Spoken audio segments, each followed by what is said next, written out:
ಇದು ಶ್ರೀ ಬಳಲಿಕ್ಕಮ್ಮ ಮಲ್ಲಿಗೆಮ್ಮ ಅವ್ರದ್ದು 7 ವರ್ಷಕ್ಕೊಂದ್ಸರಿ ಆಚರಿಸೋದು. ಇದು ಅಗ್ರಹಣದ ಹಬ್ಬ ಅಂತೇಳಿ ಇದು 7 ವರ್ಷಕ್ಕೊಂದ್ಸರಿ ಮಾಡೋದು. ಆದರೆ ಕಾರಣದಿಂದ 9 ವರ್ಷ ಆಯ್ತು, 9ನೇ ವರ್ಷ ಈಗ ಮಾಡ್ತಾ ಇರೋದು.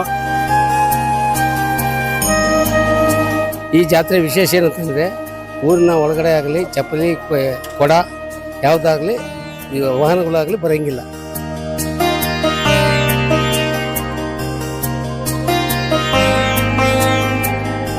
ದುಃಖದಾಗಿರುತ್ತೆ ತಾಯಿ.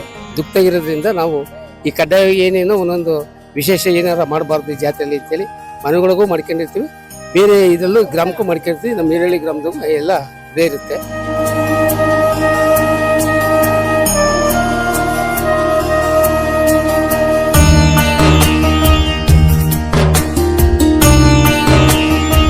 ಅಮ್ಮ ಬಂದ್ಮೇಲೆ ಆ ಕಡಾಸ್ ಬಂದ್ಬಿಟ್ಟು ಕೆಂಡ ತಂದು ಕೆಂಡಕ್ಕೆ ಇದಾಗ್ತದೆ, ಹಾಲು ತಗೊಬಿಡುತ್ತೆ.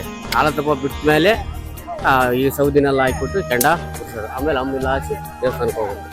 ಆಮೇಲೆ ದಿವಸ ಜಾತ್ರೆ ಒಬ್ಬೊಬ್ಬರು ಒಂಥರ ಮಾತಾಡೋದು.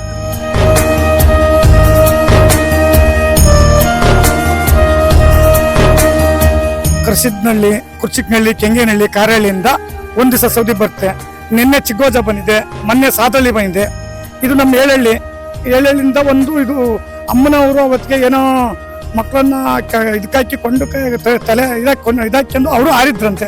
ಅದು ನಮ್ಮ ಹಿಂದಿನ ಪದ್ಧತಿ. ಹಿರಿಯರು ಹೆಂಗೆ ಒಂದು ಸಾವಿನ ಇದನ್ನು ಮಾಡ್ಕೊಂಬರ್ತಾರೆ ಆ ಥರ ಇದೊಂದು ಹಾಲು ತುಪ್ಪ ಬಿಟ್ಟು ಪ್ರತಿಯೊಂದು ಬೆಂಕಿ ಹಾಕಿ ಅದೊಂದು ಪದ್ಧತಿ ನಮ್ಮ ಜಾತ್ರೆ ಮುಖಾಂತರ ಮಾಡ್ತೀವಿ. ಅಮ್ಮನ ನಾವು ಶೂಲ್ಮರ ಕಡಿ ತನಕಗಳು ನಮ್ಮ ಏಳಹಳ್ಳಿಲಿ ಯಾವುದೇ ಥರ ಮದುವೆ ಮುಂಜಿ ಕಾರ್ಯಕ್ರಮಗಳು, ಶುಭ ಕಾರ್ಯಕ್ರಮಗಳು ಯಾವುದೂ ಮಾಡಲ್ಲ, ಬಾಗಣೆ ಕೊಡಲ್ಲ.